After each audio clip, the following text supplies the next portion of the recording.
Hello students, welcome to the second part of the endogenetic movement, standard 9th geography.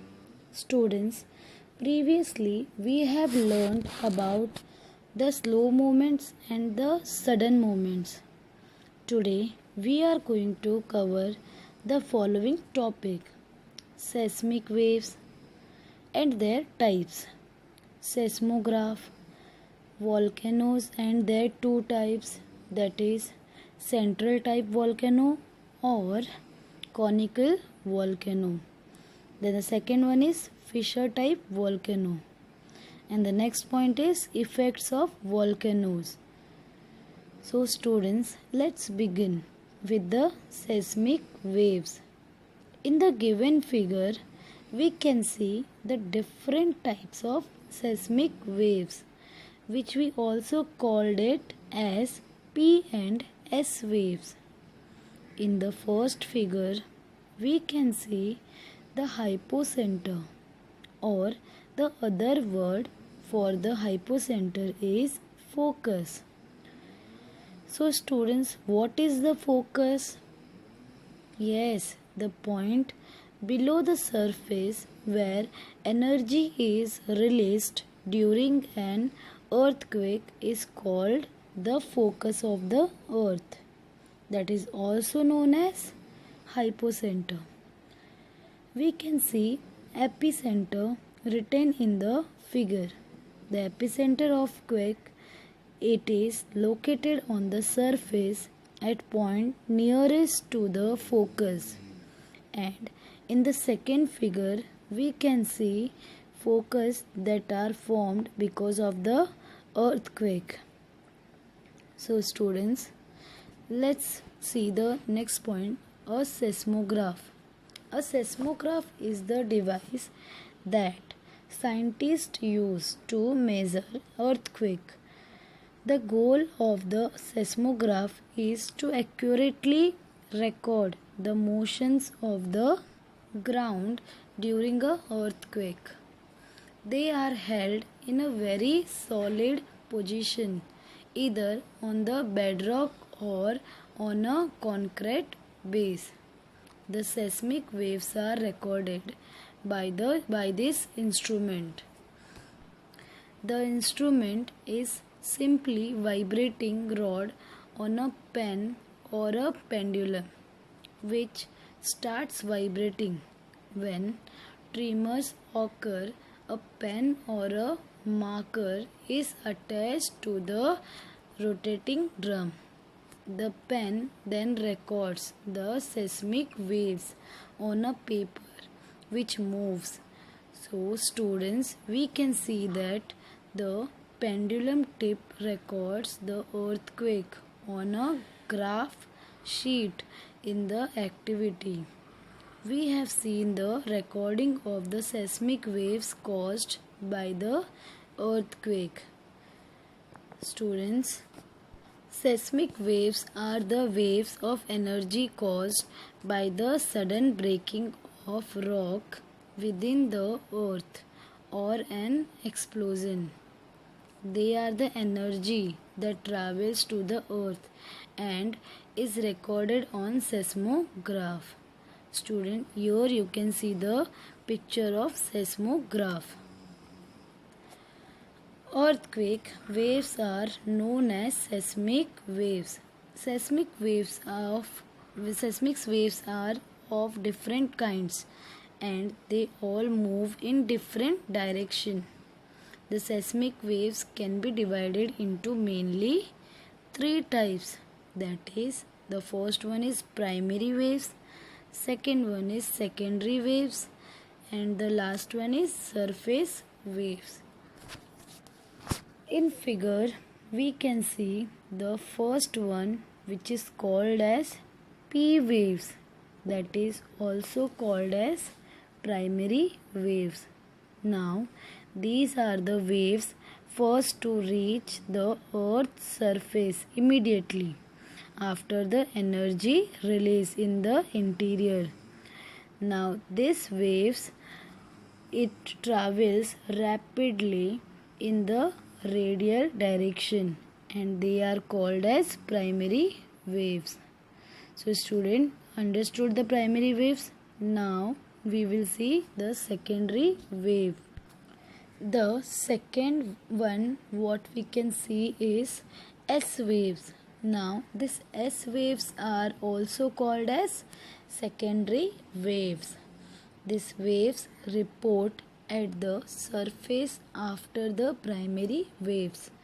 Then these waves also read it the direction from the point of the focus of the quake. These waves are very destructive. So student, now we have seen the four primary waves and the secondary waves. The third one we will see now, the waves which we can see L waves. We also call it as surface waves. So after the primary and the secondary wave affect the surface on reaching, as a result a new set of waves is generated on the surface itself. Now this wave is spread along the circumference of the earth. Now due to this wave, the grains in the rock, they move up and down, also as well as side waves. That is why these waves are the most destructive.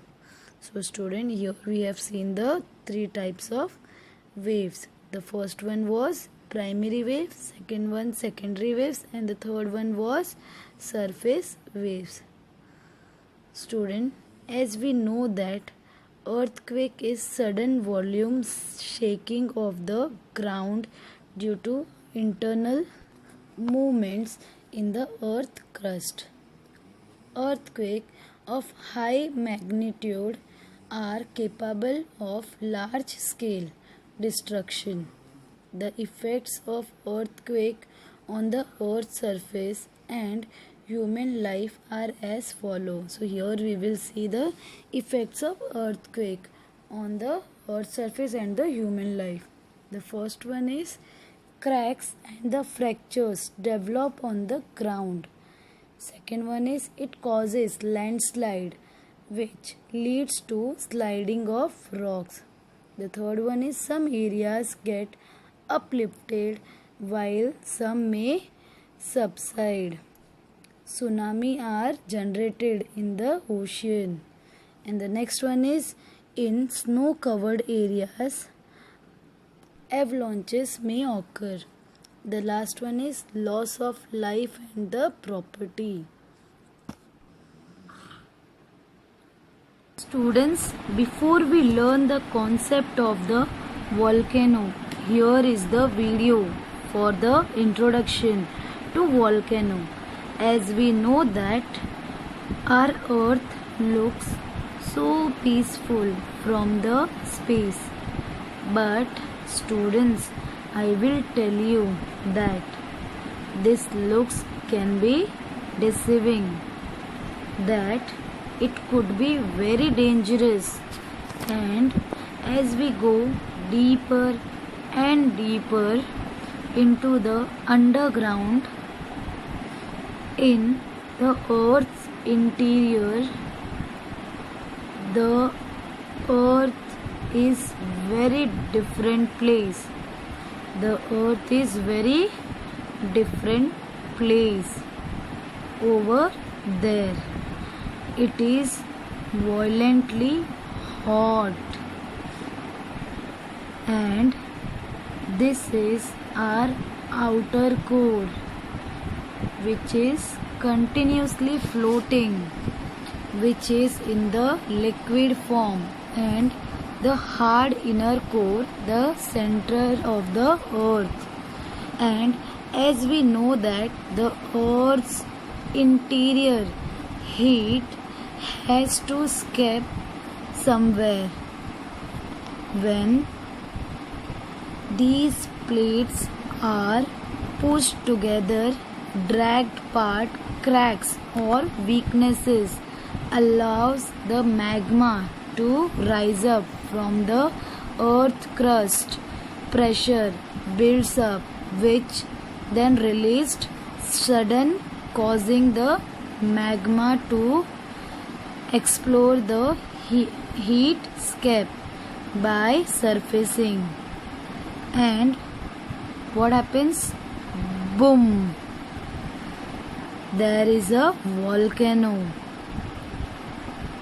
which is most explosive landform, which are able to eject molten hot liquid rocks, lava, gases, steam ash, dust into the atmosphere with devastating consequences. You can see, students, this is really very, very dangerous.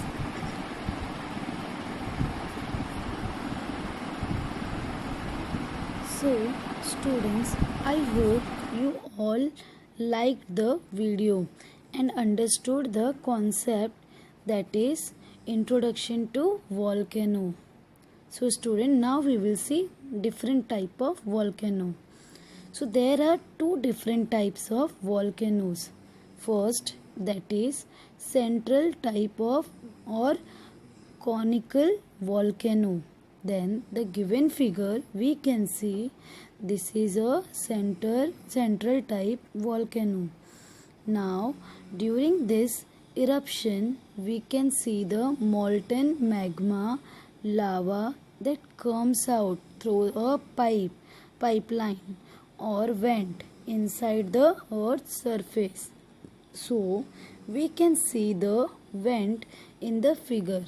We can see the magma chambers, and through the vent ash, dust, steam and gases are coming out. Now the lava, it spreads around the mouth of the vent when it comes out, and as a result cone-shaped mountains are formed. So in this figure we can see the cone-shaped mountains. Okay, cone-shaped mountain is formed and lava is ejected through the vent like structure.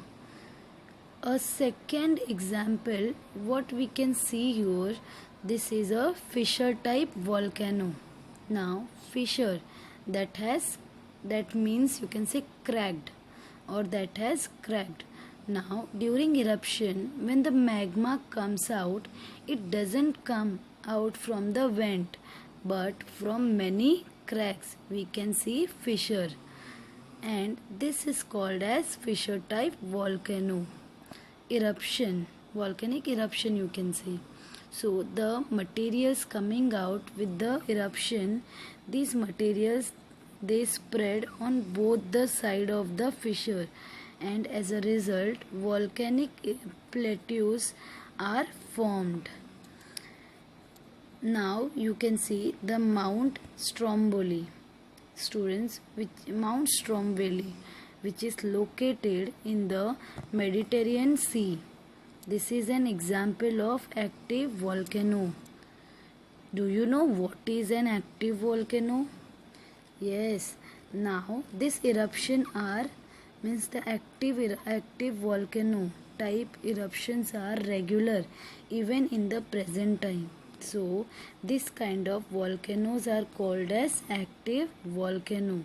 For example, Stromboli, then it is Mount Fuji in Japan.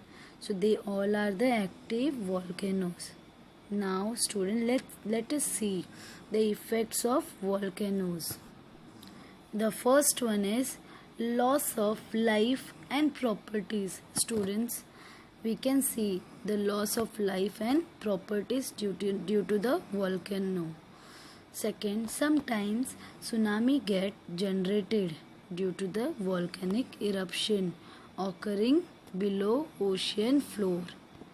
The third one is dust, smoke ash, gases, water vapor, etc. remain in the atmosphere for a long time. The next one is fourth one.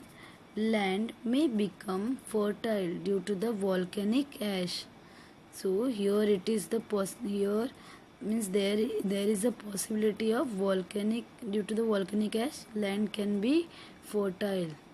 The fifth one is many minerals are found near the earth's surface because of lava. And the sixth one is new land is formed due to the volcanic eruption. Yes, after the volcanic eruption, the new land is formed. And the last one is lakes are formed at the mouth of the craters of dead volcanoes when rainwater accumulates in them. So that's all for today, students. Our chapter is over. So we have covered the earthquake, focus and epicenter, then seismograph, then we have also covered seismic waves, in that primary waves, secondary waves and the surface waves. And also we have seen volcanoes and the two types of volcano, that is central type volcano or conical volcano, and the second is fissure type volcano. And also we have covered the effects of volcano. Okay, thank you so much. Watch the video carefully and write down your doubts. We have completed our lesson. Thank you, student.